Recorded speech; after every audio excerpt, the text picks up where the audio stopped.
قل من يرزقكم قل من يرزقكم قل من يرزقكم من السماء والأرض أمن يملك السمع والأبصار ومن يخرج الحي من الميت ويخرج الميت من الحي ومن يدبر الأمر فسيقولون الله فقل أفلا تتقون قل من يرزقكم من السماء والأرض أمن يملك السمع والأبصار ومن يخرج الحي من الميت ويخرج الميت من الحي ومن يدبر الأمر فسيقولون الله فقل أفلا تتقون. الرحيم. إن الحمد لله نحمده ونستعينه ونستهديه ونستغفره ونعوذ بالله من شرور أنفسنا ومن سيئات أعمالنا من يهده الله فلا مضل له ومن يضلل فلا هادي له وأشهد أن لا إله إلا الله وحده لا شريك له وأشهد أن محمدا عبده ورسوله صلى الله عليه وعلى آله وأصحابه وسلم تسليما كثيرا. أما بعد. This is our 15th class on Usool Thalaathah. Alhamdulillah Rabbil Alameen. We started chapter 2 of this book as we broke it down last week. Know, may Allah have mercy upon you, that it is obligatory upon every Muslim, male and female, to learn and act upon the following three matters. And we said that chapter 2 is three matters. The first one is, we're going to break it down into 6 subcategories. Number 1. The first is that Allah created us, and we took that last week. A. B is, which we'll start on today inshallah, is that He provided sustenance for us. أَنَّ اللَّهَ خَلَقَنَا وَرَزَقَنَا. Since rizq is a matter that usually consumes one's worries and thoughts in this life, possibly more than any other matter, which may at times lead to deficiency in Tawheed and Aqidah, it's discussed extensively in the Quran and Sunnah to put you at ease and peace, but more importantly, to complete and fulfill your Tawheed. Just as the Lord we spoke about last week is independent in His rububiyyah and sovereign in His lordship, in His rububiyyah, likewise He is independent and sovereign in His rizq, the provider. We mentioned that the Quran, really to summarize the proof, five times we mentioned that last week. There's 5 verses that Allah says, وَلَا إِن سَأَلْتَهُمْ, if you ask them about matters of rububiyyah, lordship, the arrogant kuffar of Quraysh will say Allah. Those are 5, وَلَا إِن سَأَلْتَهُمْ. Here there's even 2 additional different ones, قُلْ مَنْ يَرْزُقُكُمْ, similar but a little bit different. If Allah tells the Prophet ﷺ, tell them who provides you, twice in the Quran, and likewise those arrogant people of Quraysh say Allah is the one who provides for them. In Surah Saba, قُلْ مَنْ يَرْزُقُكُمْ مِنَ السَّمَاوَاتِ وَالْأَرْضِ قُلِ اللَّهِ. Tell them, Muhammad ﷺ, to the mushrikeen, who gives you provision? Who's the one who gives you provision from the heavens and the earth? They will say Allah. They admit it. Even in Surah Yunus, a second time, قُلْ مَنْ يَرْزُقُكُمْ مِنَ السَّمَاءِ وَالْأَرْضِ أَمَّنْ يَمْلِكُ السَّمْعَ وَالْأَبْصَارَ وَمَنْ يُخْرِجُ الْحَيَّ مِنَ الْمَيِّتِ وَيُخْرِجُ الْمَيِّتَ مِنَ الْحَيِّ وَمَنْ يُدَبِّرُ الْأَمْرَ فَسَيَقُولُونَ اللَّهُ. Tell them, Muhammad, say Muhammad, who provides you from the sky and from the earth? And who gives you your hearing and your eyesight? And who brings out the living from the dead and the dead from the living? And who disposes, وَمَنْ يُدَبِّرُ الْأَمْرَ, who disposes all affairs? فَسَيَقُولُونَ اللَّهُ. They will say Allah. Ar-Raziq and Ar-Razzaq are both the names of Allah pertaining to given provision. All of Allah's names are beyond what we can imagine of their beauty and their perfection. Both names here, we said, pertain to Allah given provision.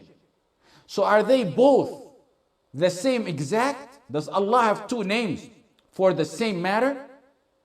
What's the difference between Ar-Raziq and Ar-Razzaq? Ar-Raziq is the quality of Allah. We take from it the quality of Allah, the eternal, prescribing of provision for His creation. Allah prescribed for every creation His provision in His eternal ilm. He destined your rizq before you were born.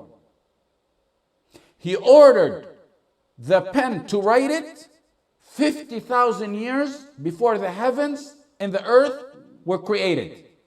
His eternal knowledge, His eternal ilm, knew your provision even before that. That's Ar-Raziq. Ar-Raziq is basically prescribing your provision. To prescribe doesn't necessarily mean to give. So here's where the quality of Ar-Razzaq comes in. Ar-Razzaq is the one who organizes, fulfills, executes, giving you your provision. Not moment by moment, but if there's a time measure below that, it's probably a yactic second or something like that. A yactic second by yactic seconds. And if there's something smaller than that, then use that measure. Moment by moment, yactic second by yactic second, He gives you your provision. Ar-Razzaq is abundant in giving you that which He prescribed for you. He's the utmost generous, continuous provider with abundance in provision, following provision. One ni'mah after a ni'mah. Summed up briefly, the difference between, in a nutshell, Ar-Raziq prescribed provision. Ar-Razzaq gives you the provision, fulfills it and gives you the provision. Al in both of these names of Allah, Al in Ar-Raziq and Ar-Razzaq is the encompassing, Al-Istighraq, all types of provision. Al here is similar to and interchangeable with the Kul, all provision. So we took the definition of provider, Ar-Raziq and Ar-Razzaq. What's the definition of provision? We all think we know provision, what provision or rizq is. Ibn Mandur defines it as maddiyan or ma'nawiyan. Provision is both maddiyan and ma'nawiyan, meaning both materialistic and otherwise. Rizq is broader than materialistic matters. Allah blessing you with Islam, that's rizq. Allah increasing your iman, that's rizq. Our Tawheed classes and learning, that's rizq. Your spouse, that's rizq. Your kids, that's rizq. Your wealth, that's rizq. Your health, that's rizq. Your sleep, that's rizq. Your peace of mind is rizq. If Allah grants you Jannah, may Allah grant you all Firdaus al-A'la. That and what's in Jannah of its pleasure is also rizq. In order to complete your Tawheed, you need to understand fully that Ar-Razzaq is Allah. You need to purify your heart from any type of feeling that anyone other than Ar-Raziq, Ar-Razzaq provides you. And you need to let that belief sink in and register deep down in your heart. You believe wholeheartedly that Allah is Razzaq. Your provision is in the sky and in the earth, is in the sky. وَفِي السَّمَاءِ رِزْقُكُمْ وَمَا تُوعَدُونَ in Surah Al-Dhariyat. In the heaven is your provision in that which you were promised. That's what you gotta believe. Someone might say, get real. Speak realistic. How do you say my provision is in the heaven when my job is right here, a couple miles down the road? How do you say my provision is in the heaven when my business is right down the street? How do you say my provision is in the heaven when my checking account is right here? And all my money that I need in my car and my house are all right here. How is it on earth when you say it's in the sky? The thing about it is that all those are means of provision. Asbab. Those are all means. Ar-Razzaq created those means to attain rizq. The boss was guided from Allah from on top of 7 skies to sign over the check and hand it to you every week. The rizq came from Allah is merely a mean. Every customer that walks into your business walk in by direction from the heavens to bring you the rizq. Now who is in control? Your boss or Allah? The one who brings him to your shop? The one who makes him sign the check? Allah wanted to draw the attention that it's in His sustenance, that it's in His complete and full control in the sky and not on the earth. Ibn Qudama and Al-Qurtubi narrated with a chain that Al-Asma'i, he said, I was leaving a masjid in Basra in Iraq. I was leaving and I was walking in the alley and a Bedouin approached with a bow and a sword, very gruff and rude looking. And he asked, which tribe you belong to? Al-Asma'i said, I'm from Asma, the tribe of Asma. He said, are you the one they call Al-Asma'i? You're the big famous scholar they call Asma'i? He said, yes. He gave him salam, he sat down. The Bedouin asked Al-Asma'i, where do you come from? What area? Tell me more about where you came from. He said, I came from a place, Al-Asma'i wanted to use it for da'wah. He said, I come from a place where they recite the word of Allah. The Bedouin said, there is a word of Allah that's being recited on the tongues of humans? He said, yes. The Bedouin said, recite to me. He started reciting Al-Dhariyat until he got to verse 22 from Al-Dhariyat. وَفِي السَّمَاءِ رِزْقُكُمْ وَمَا تُوعَدُونَ. The Bedouin said, enough. Asma'i said, this is the word of Allah. The Bedouin said, this is the word of Allah. He said, yes, this is the word of Allah. He revealed it to his Prophet Muhammad ﷺ. The Bedouin was astonished. He got up, he slaughtered his camel, he skinned it, and he said, Asma'i, come help me give the flesh for all the poor people in the town as charity.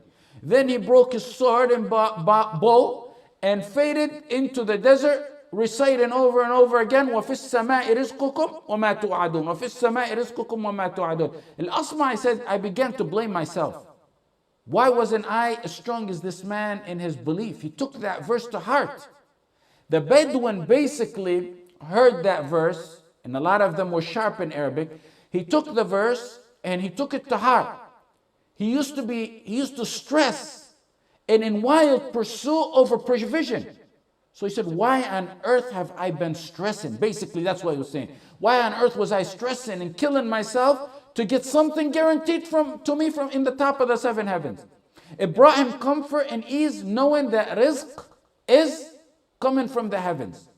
The years went on and the years went on, and Asma'i said, I went to Hajj with Harun al-Rashid. When I got to Mecca, someone was calling me, Asma'i, Asma'i. I looked back from the crowd, and it was that Bedouin, pale and old looking. He was weak and old and pale looking now. He said to me, sit down, read to me more from the Quran.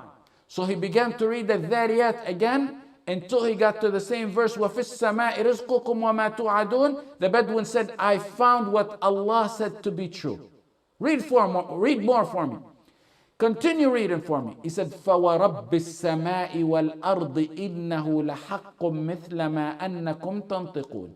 فَوَرَبِّ السَّمَاءِ وَالْأَرْضِ إِنَّهُ لَحَقٌّ مِثْلَ مَا أَنَّكُمْ تَنْطِقُونَ. By the Lord of the heavens and the earth, it is truth, just as it is truth that you can speak.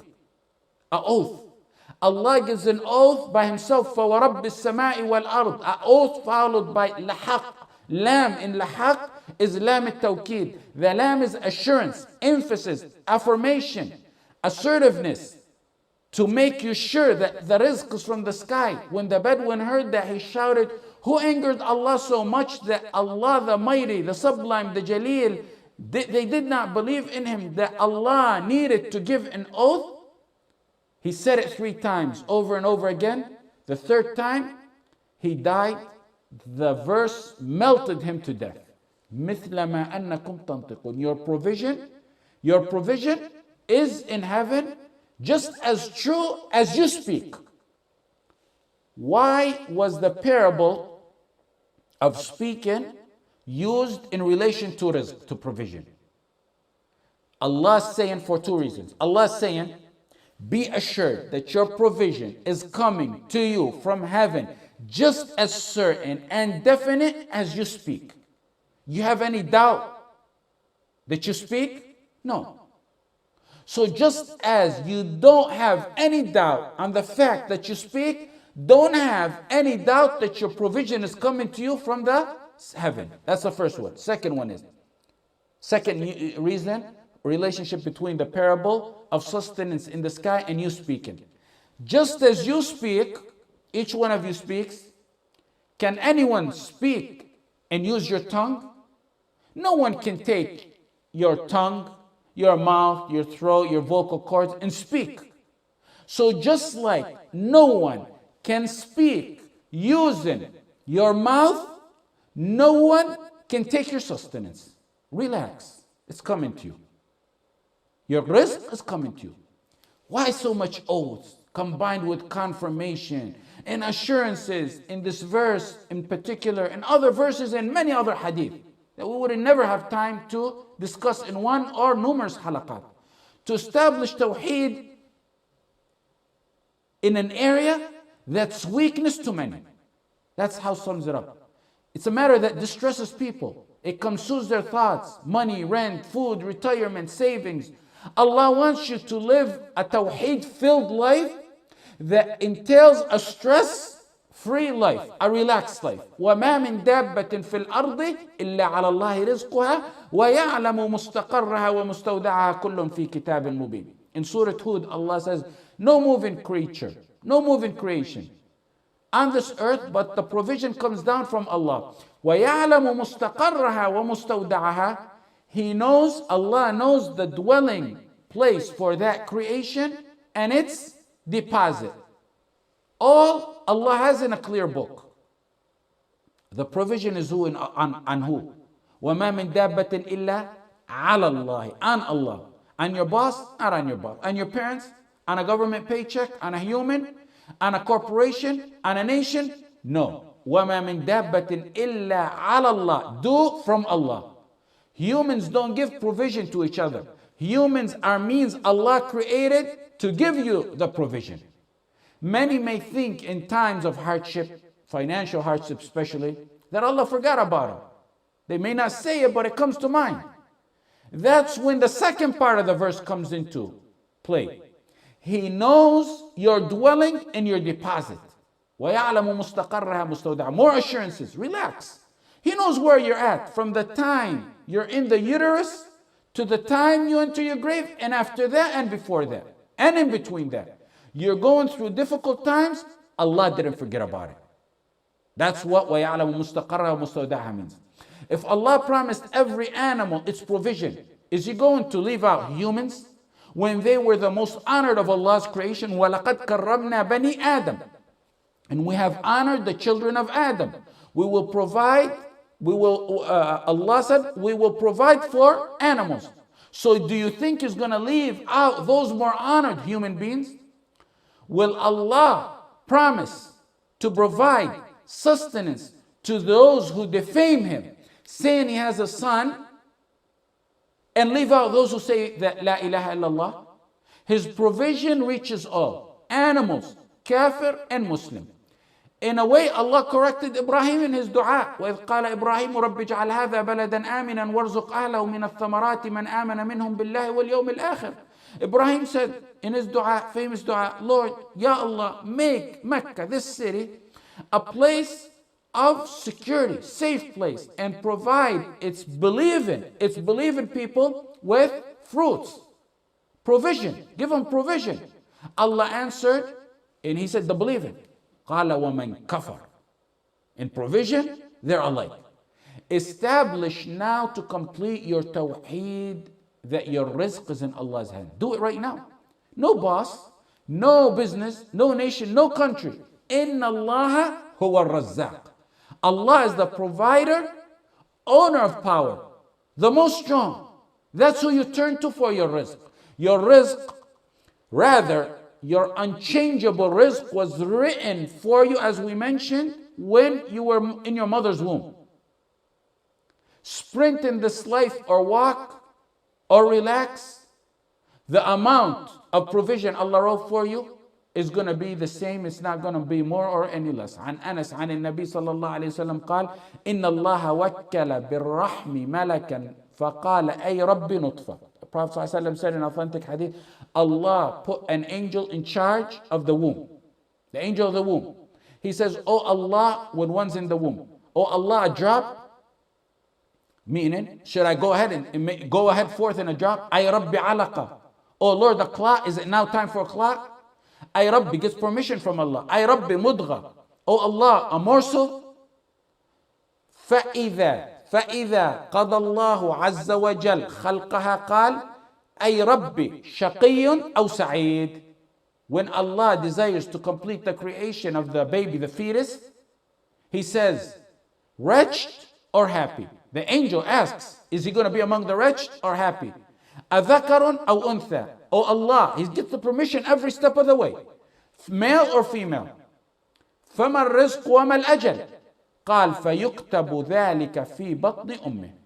He asks the final question, what's the provision? What's his provision? How long is his lifespan? The last two questions. And then he writes that while he's still in his mother's womb. I'm not going to say your destined rizq was written when you were in your mother's womb, but even before that.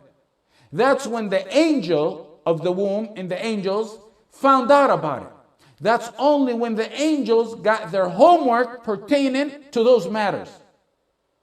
50,000 years before Allah created the heaven and the earth, not before you were born, before the heavens and the earth were created, every last drop of water coming to you was documented. Not even every drop of water, that's still too big. Every tiny provision you're going to get was written for you. Even if it's small as a quark or a lepton or any of those small particles that are even small particles that make up an atom. If there's anything smaller than that, Allah, of your provision, Allah wrote it. If it's destined for you, it's been written for you. And even before it was written, in 50,000 years before that, Allah in His eternal ghaib knew that. إن الله كتب مقادير الخلائق قبل أن يخلق السماوات والأرض ب50 ألف سنة. Allah wrote down, Allah written down in the book, in Al-Lawh al-Mahfuz, the measures. Allah wrote down the measures of the creation 50,000 years before the heavens and the earth were created. That's why matters of this life, Allah speaks about them in the terminology of walk. You have an item waiting for you. Walk to it. Take your time. It's not going anywhere. The chalkboard over there, in the back.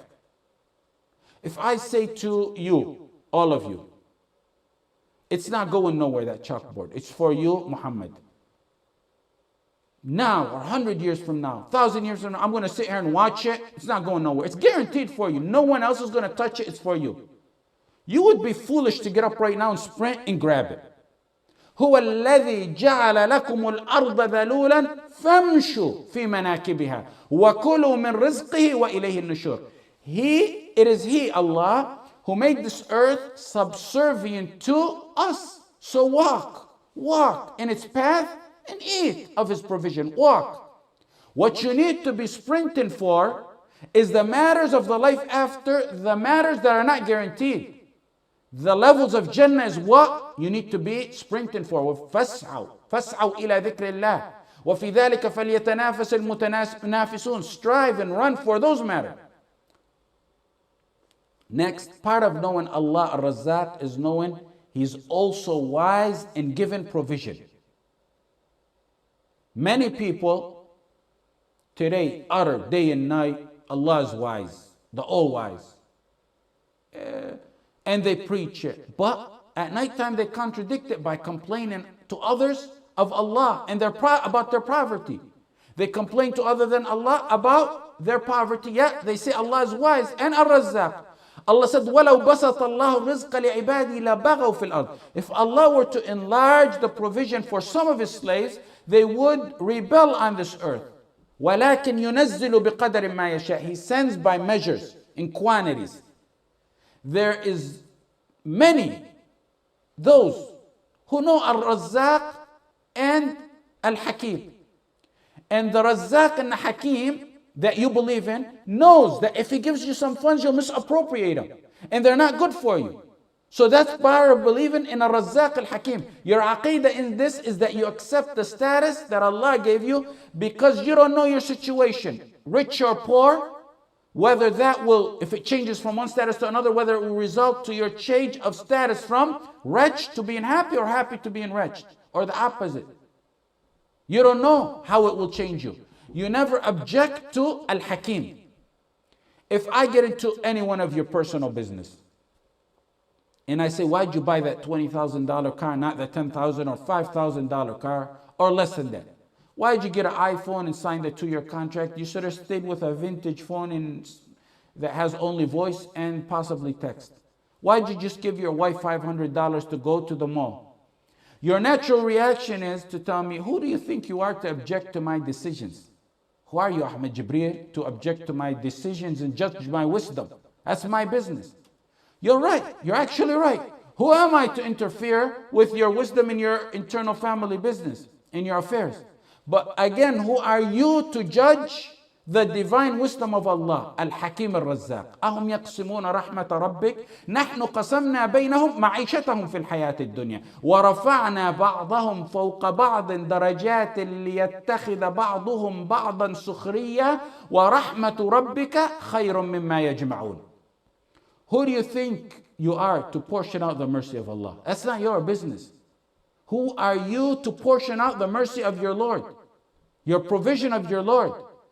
We portion out between the humans, the creation, the livelihood in this world.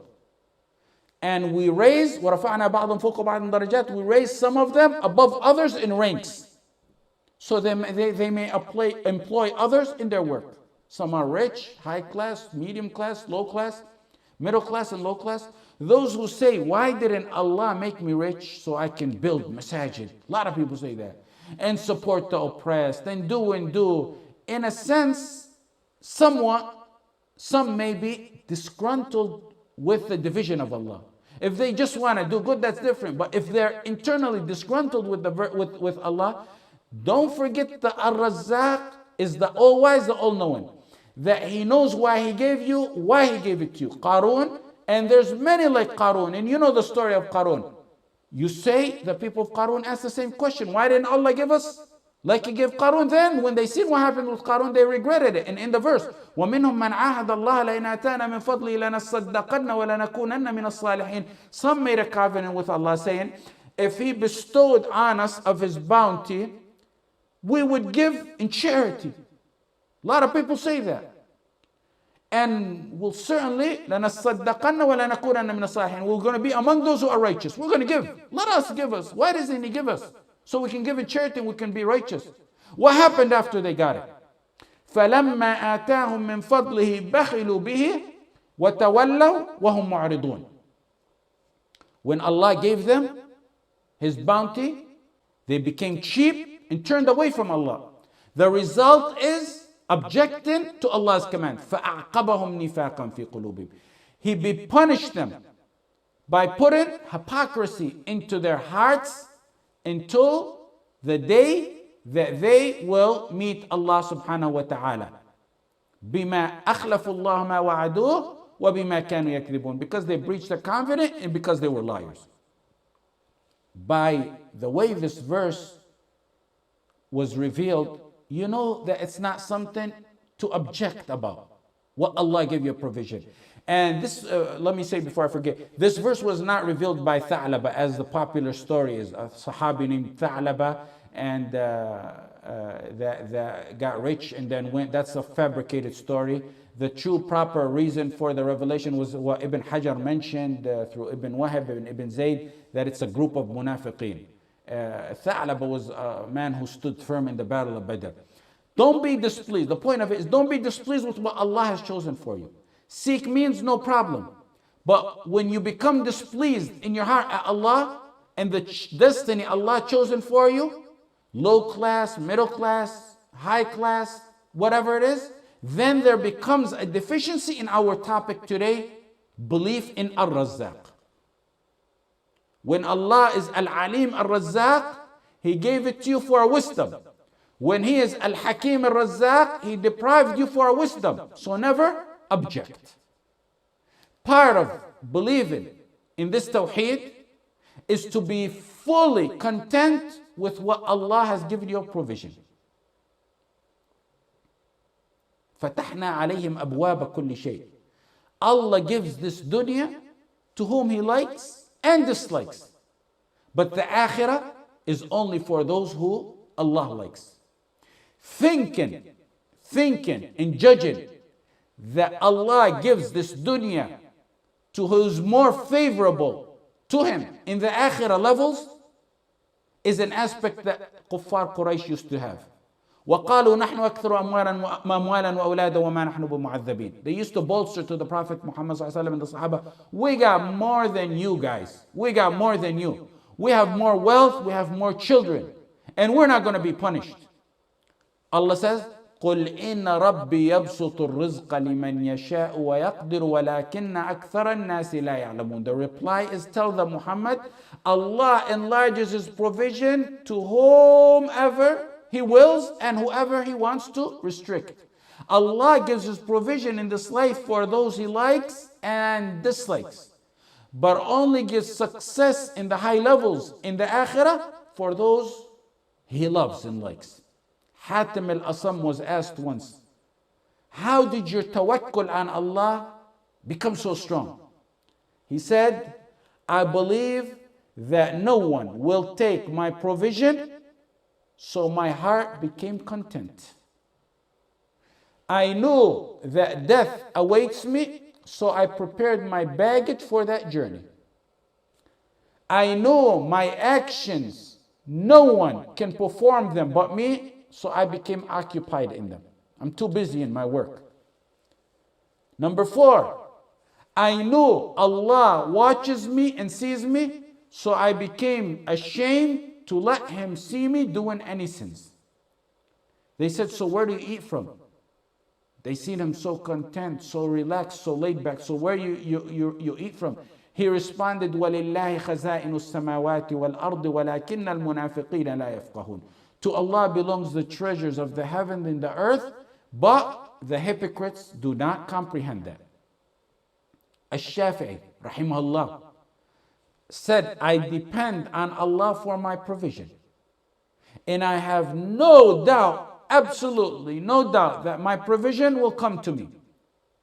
And then he went on to say, provision will come to me, my rizq will come to me, even if it's coming from the deep, dark ocean, the bottom of the deep, dark ocean. So why should I grieve or be sad over it? Why be depressed about it? Relax. Umar ibn al-Khattab radiyallahu anhu said, لو أنكم تتوكلون على الله حق توكله لرزقكم كما يرزق الطير تغدو خماصا وتعود بطانا. The hadith narrated by Umar ibn al-Khattab radiyallahu anhu. The Prophet sallallahu alaihi wasallam said, if you all relied on Allah as you should rely on Him, لو أنكم تتوكلون على الله حق توكله لرزقكم, He would have provided you. Just like He provides birds. They wake up hungry in the morning and return with full stomachs at dusk time. تغدو خماصا.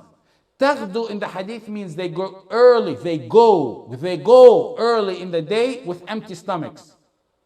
They go, meaning they do something.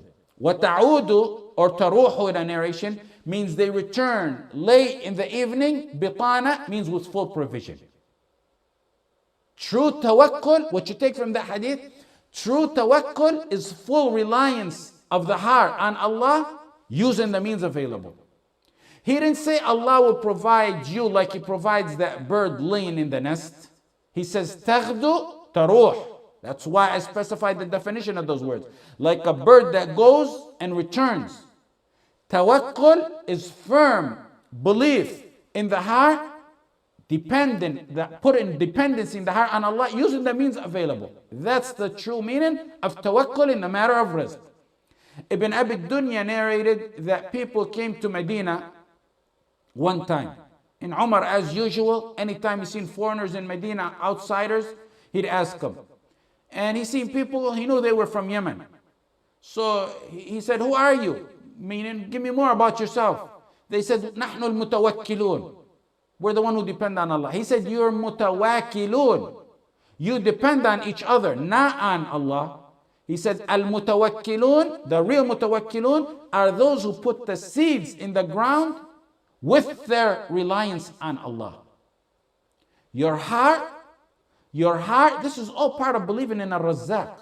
Your heart hangs with Allah, the creator and the controller of all means you gotta believe part of that don't harm and benefit. They don't provide nor take from you. Your provision, the order for it, comes from the creator Ar-Razzaq. Sahl ibn Abdullah Tasturi said a golden word about this whole matter. He says, whoever neglects means has neglected the sunnah. And whoever neglects tawakkul, the reliance on Allah, neglects iman. Tawakkul is the state or status of the Prophet. Whoever's on the status of the Prophet can't leave out the sunnah of the Prophet. The Prophet ﷺ was known to take beans. Look at his life in Hijrah. He depended on Allah all throughout his life, every moment of his life, fully. Yet he used the means available to him. When he went, he took the guide with him to Mecca, to Medina. He hid in the cave. Did he say, Abu Bakr, I'm the best man to walk on the face of the earth, and you are the second best, the best man after the messengers to walk on the earth? So let us just lay open in the open desert with knowing that there's 100 bounty camel on my head and your head, and Allah is going to protect us. That's tawakkul, not tawakkul. He went in a cave. He found a secluded cave, away from them. One he thought that they wouldn't see. And then he said, La tahzan inna Allah ma'ana. You use the means, but your heart is fully with Allah. Sometimes there's no means to us. But whether there is or there's not, if there is, you use the means. If there's not, you have no choice. But in both case scenarios, your heart is fully attached to Allah. If the Prophet ﷺ was hungry, did he wait for food to drop from the sky, or did he go and prepare and eat and sit and eat? In Badr, 1,000 men versus 300. 300 of the Sahaba versus 1,000. He didn't say, oh my friends, put your weapons down, let's just sit here and make dua. And the closer they come, let your dua shout more and more, louder and louder. The heads are flying off, let it be louder and louder. That's the thinking of some deviant groups today. No, he thought, make dua, but he prepared. He made dua himself until his upper garment fell off, while Abu Bakr felt bad for him for making all that dua. And the Prophet Abu Bakr behind him put in his upper garment on him. He then aligned them. He positioned them in front so the believers will not get any of the water wells, so that all the water would be behind them. He told them, hold fire until they come and you can see the whiteness in their eyes. Then after you see that, then you can proceed. That is the same as rizq. You seek a job, but the heart is fully attached to only Allah. هو الذي جعل لكم الأرض ذلولا فامشوا في مناكبها وكلوا من رزقه. He made the earth subservient to you, so walk in it. No, walk in the path, and eat from his provision. He said walk, famshu, pursue, search, famshu. Look at that. He said famshu. He didn't say it's going to come to you. Seek it, pursue it. Your rizq, pursue it. Do the means. Don't sit and expect it to come to you. That's also additional benefit from famshu. Like the word walk in this verse is delicate. It means, yes, go for your rizq, but don't stress for it. Allah wrote it for you. So don't go after this dunya like a galloping horse in the outskirts. Maryam alayhi salam, when she gave birth to Isa, in her agony, in her birth, in her pain, in the midst of her agony, Allah says, وَهُزِّي إِلَيْكِ بِجِذْعِ النَّخْلَةِ. Shake the trunk of the tree, the date palm tree. If you shake it, it will fall from it fresh, ripe dates for you. Anyone tell me how a man, a strong man, the strongest man out of all of you, can shake a palm tree and bring the dates down? How's a woman in labor going to do that? The lesson really is depend on Allah, Maryam. But do the little means. Just shake it. Touch that tree and try to shake it. And then the rest is on Allah. Submit the resume. Go to the interview. Put the offer on the business in the house. And at the same time you're doing it, before and after, no, it's coming from the sky. Your mind should be elsewhere. Your mind should be in the sky. If He wants you to get it, no one's going to deprive you from it. And if He doesn't want you to get it, there's no one going to get it for you. The bottom line is that your heart must be fully attached to Allah. Once that heart is attached to a job or the business for rizq, then there's a deficiency in the belief of that Allah is Ar-Raziq. No matter how small that percentage is, it's a deficiency right there. Ibrahim ibn Adham was preparing a barbecue. He was cutting up meat to eat to barbecue it. A cat took a slice of that meat and ran off with it. Ibrahim looked and seeing that she didn't really eat it. She took it to a distance as he was monitoring it and put it in an open field by a hole in the ground. So he walked close to it. He monitored the situation, watching. Why didn't it come back to eat it? Suddenly, a snake with its eyes popped out, a blind snake, comes out from the hole and takes it and goes right back in. A cat and snake are enemies. They're prey and predator. Ibrahim looked at the sky and said, praise be to Allah, He made enemies provide sustenance and provision for each other. Some in the past used to make the dua, Allahumma ya man yarzuqu an-na'abata fi 'ushshiha. An-na'abata fi 'ushshiha. Na'aba is the chick of a crow. In Arabic, a crow is a ghurab. So the crows are species that are ranked among the most intelligent animals. Their chicks hatch blind, helpless, covered with just skin, and weigh probably a little bit over half an ounce. The crow is black. The chick, when it hatches, is pink. It's believed that when the crow sees the chicks, they're not black. It leaves for a long period of time, or possibly for forage, to get food. The baby crows, depending on their stage, will need to be fed approximately every 30 minutes. The mom is gone in either disappointment or to get the food. And the baby needs food every 30 minutes. This is an-na'aba. Oh, Allah, provide me like you provide an-na'aba in her nest. So Ar-Razzaq sends that lonely chick insects, bugs, grasshoppers, weevils, berries, spiders, whatever it may be, on its beak, attracted to its beak, so it can eat it until the mother either returns with food or from the disappointment to see the feathers are black. That's why they used to say, Allahumma ya man yarzuqul na'abata fi 'ushshiha, like, oh Allah, provide me like you provide that little baby chick of a crow. Who provided the helpless baby crow insects, provisions, while the mother and father were gone? Who provided the helpless blind snake a piece of flesh right at its hole from its enemy, a cat, prey and predator? هل من خالق غير الله يرزقكم من السماء والأرض لا إله إلا هو فأنا تؤفكون. Is there a creator other than Allah who provides for you from the sky and heaven? It is Ar-Razzaq. It is Ar-Razzaq. Mankind think in a narrow sense that rizq is materialistic, like we said in the beginning of the class. That's why many cry poverty. Ibn Sammak, a preacher, he was an advisor to Harun al-Rashid. Harun used to always consult with him and keep him by his side to remind him. Harun al-Rashid was the man, the Khalifa, who used to tell the cloud, go rain wherever you want, your wealth is going to return to me. Harun wanted a cold glass of water once.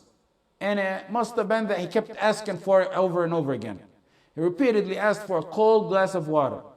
It caught the attention of Ibn Sammak next to him, his advisor, so he wanted to give him some consultation. Ibn Sammak said, after he drank it, what would you do, before he drank it, what would you do if no water was available to you and you're forced to trade for this cup of water? You're supposed to give something for it. Harun al-Rashid said, for sure, most certainly, I'd give at least half my kingdom, if not more. After he drank the cup, Ibn Sammak said, what would you give if you weren't able to release the waste of that water from your body unless you traded something for it? Harun al-Rashid said, I would certainly give the other half of my wealth. If I had more and I needed, I would give even more than that. Ibn Sammak cried to the Khalifa. He said, drink, Khalifa, drink. May Allah bless you. Fie upon a kingdom that could easily be traded for a cup of water. Ashrab ya Sayyidi.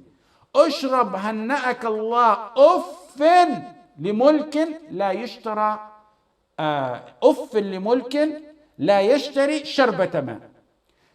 I memorized poems from Sheikh Kishk when I was a kid, and I used to hear his lectures, the eloquent speaker, rahmatullah alayh.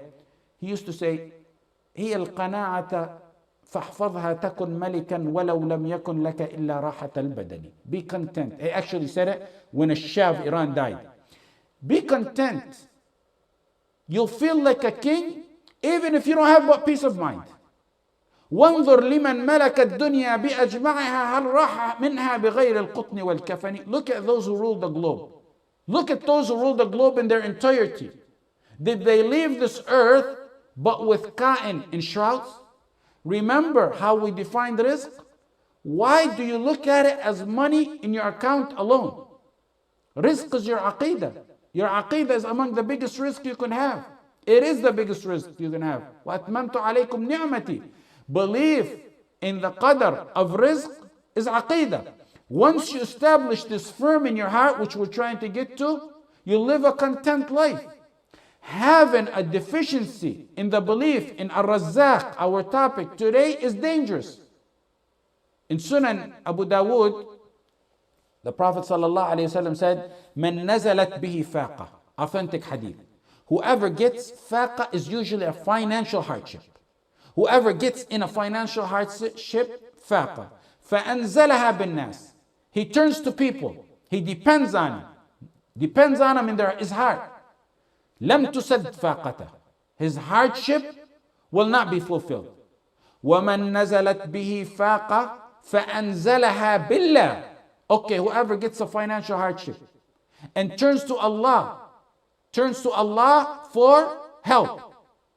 فَيُوشِكُ اللَّهُ لَهُ بِرِزْقٍ عَاجِلٍ أَوْ آجِلٍ.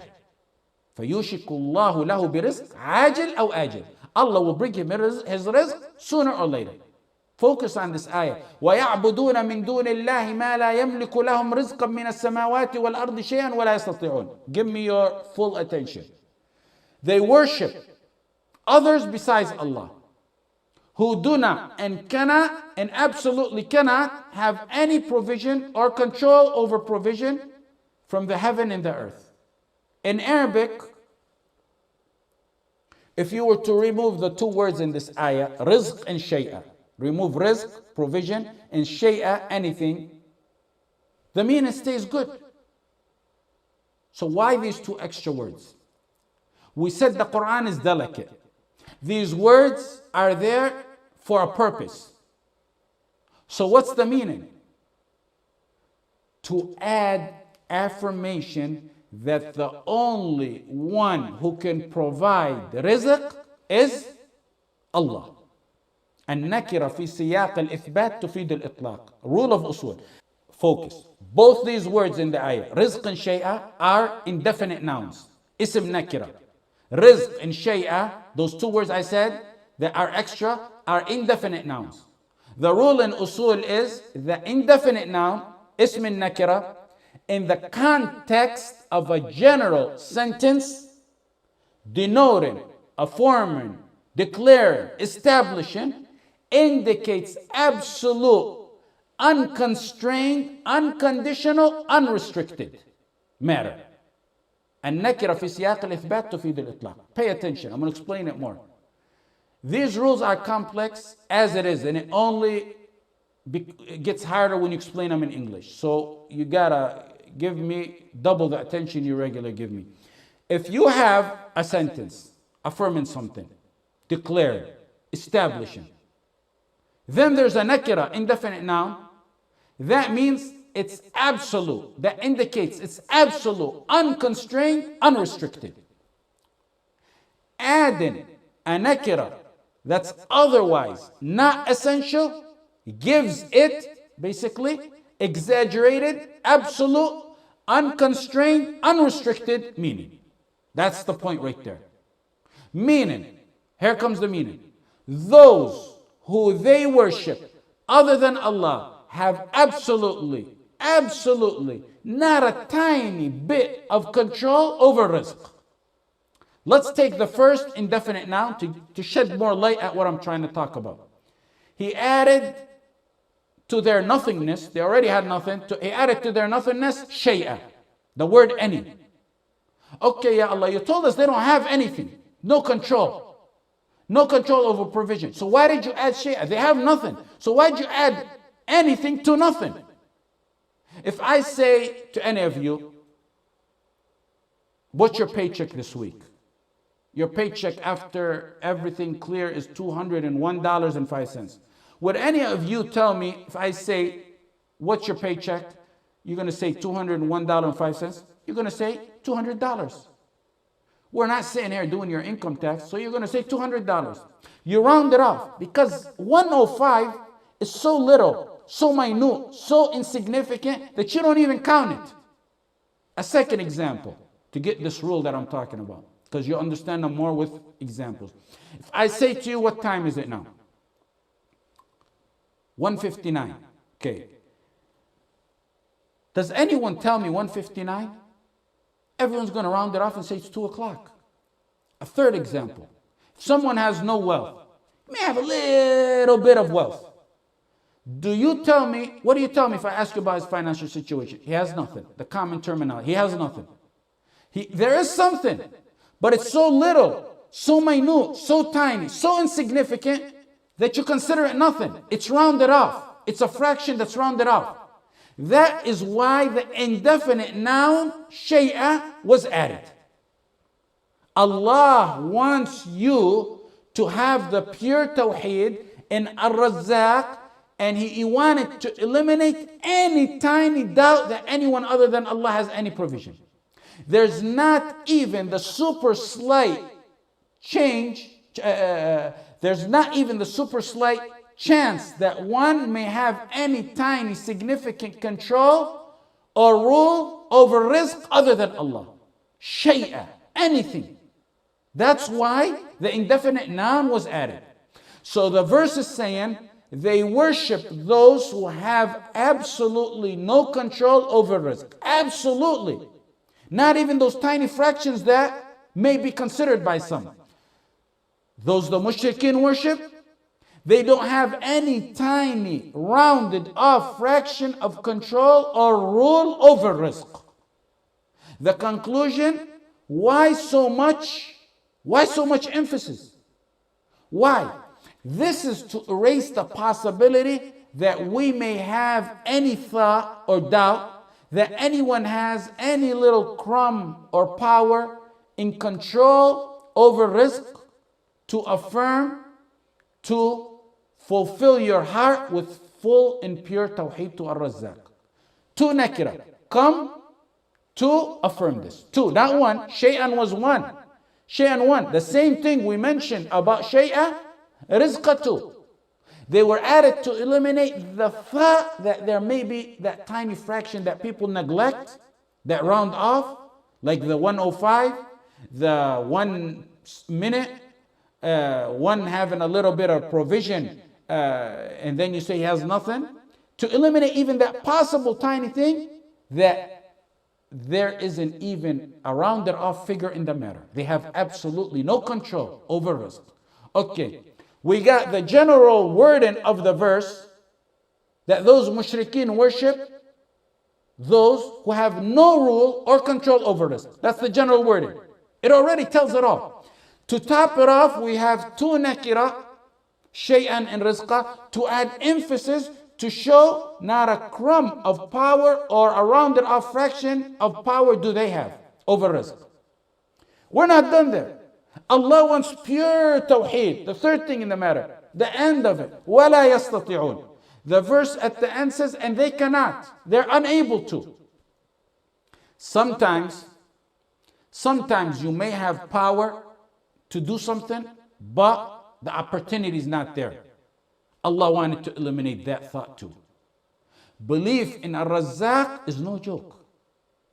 It's firm, it's deep. وَلَا يَسْتَطِعُونَ. وَلَا يَسْتَطِعُونَ. They don't have the power and they don't have the ability to rule over rizq. No power and no ability. Once you affirm absolute Tawheed in Ar-Razzaq, you live at peace and at ease. You live at peace and at ease. You live at peace and at ease knowing it's among the biggest sources for today's anxiety disorders and depression and stress and traumatic stress. And it's when you know it's from Allah, you live at ease and peace, you live in the hands of Allah, you live a stress-free life. Keep your heart with Allah. If you're rejected from a university or a job, don't even feel down or sad. Take it with a smile and walk away. Your interview goes back, it wasn't meant by Allah because it's in the sky. The creation, that creation that you see in a suit and a tie before you, conducting the interview, he couldn't raise his finger nor move his lips or utter a word except what Allah wanted him to do. You're going to the interview because Allah wants you to go with the means, to seek the means. But before, during, and after, your heart must be in complete attachment with Allah. Your heart gotta be in another world. Allahu yahulu bayna al-mar'i wa qalbi. Allah comes between that person you think is a boss interviewing you. Allah comes between him and his heart. Allah can make him utter that which he wants. Yahulu bayna al-mar'i wa qalbi. Affan ibn Muslim as-Saffar was Sheikh for Bukhari. In the fitna of Khalq al-Quran, Affan was a alim. And they were scanning, they started by the ulama, scanning the ulama, interrogating them, pertaining to the matter of the creation of the Quran. They got to Affan's house. The governor wanted to interrogate him.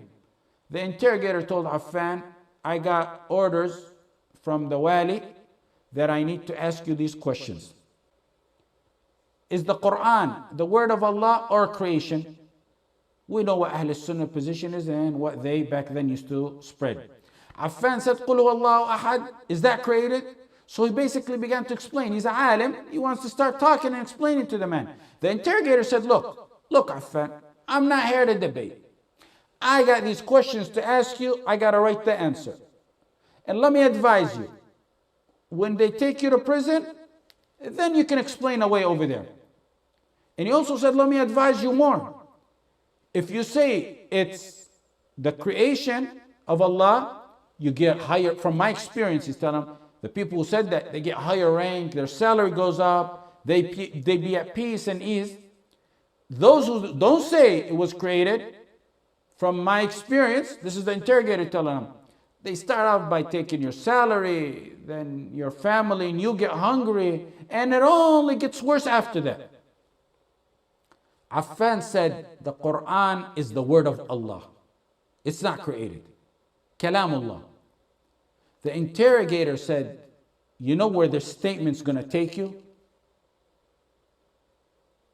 He told him the verse that we mentioned, the first one I mentioned, وَفِي السَّمَاءِ رِزْقُكُمْ وَمَا تُوعَدُونَ. Tawheed kicks in at these times. That's how you know if you have proper Tawheed. The Tawheed melted into Iman and Ihsan.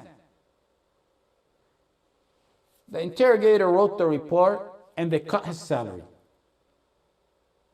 After midnight, Affan wakes up to a knock at the door. Someone's knocking very hard at the door. He found it's an older man, a zayyat. A zayyat is an oil salesman. His clothes are dirty. You know how oil salesmen, oil, because they worked with oil all over them. It's a look down upon job. But this oil man took it upon himself to care for the causes of this ummah. He said, who are you? The zayyat is asking him, who are you? He said, Affan ibn Muslim. He said, you're the man the government cut his salary for speaking the truth earlier today? He said, yes. He possibly heard it in the community, in the market, in the masjid. He said, here's a surah, here's a money pouch with 1,000 dinar. And every month, this time, I'm going to bring you a similar bag until Allah provides you a way out. That was actually more than the government was paying Affan ibn Muslim. وَفِي السَّمَاءِ رِزْقُكُمْ وَمَا تُوعَدُونَ. Today the ummah may no longer have a salesman with jealousy like that man did, like that oil salesman did. But the provider who sent that salesman, that oil salesman, will send you different means.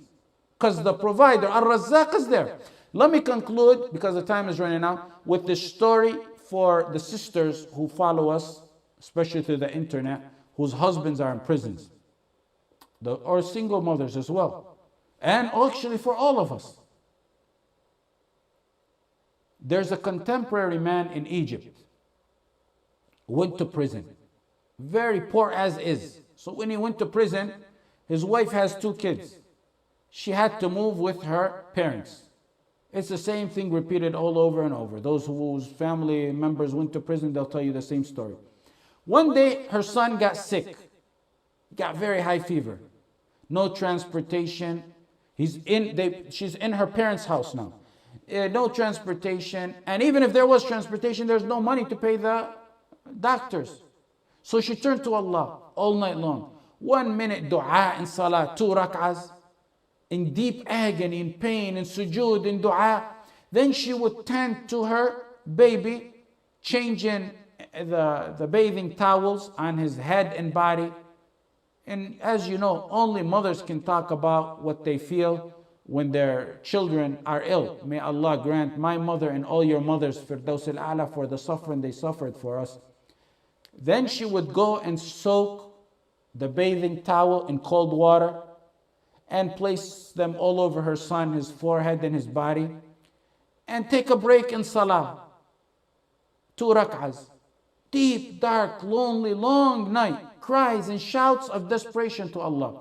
And that's when the dua is most likely to get answered. أَمَّنْ يُجِيبُ الْمُضْطَرَّ إِذَا دَعَاهُ. The one who responds to the distress when he calls on to him. Late at night, the knocking comes at her door. She put on her hijab. She opened the door. It's a doctor's suit, white robe. This is a contemporary story. The doctor answered the door, but he in reality answered the order of Allah. The doctor at her door, she was astonished, has no means. She doesn't know what's going on, and limited in her communication with men. She watched as the doctor diagnosed the baby, wrote the prescription, gave her words of comfort. Then he told her the bill is so and so. He handed her the bill. Here's the bill. And you pay for house calls, you pay right on the spot. It's well known back then, and it's still known. In Arabic countries, I remember till recently, that the doctor comes, you pay him on the spot. She said, what? I have no money. He said, where's your husband who called me? She said, my husband's in prison. He didn't call you.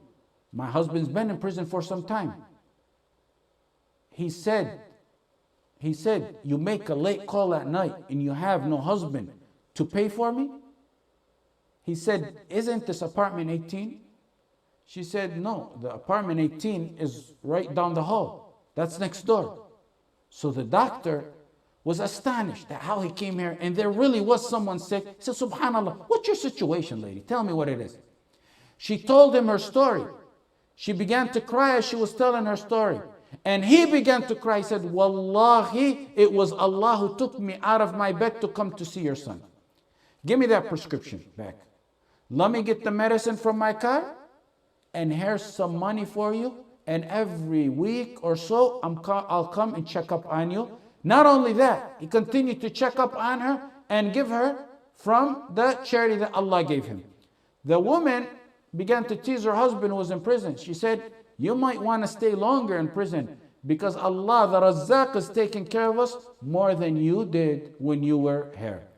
And with this we'll conclude. Jazakum.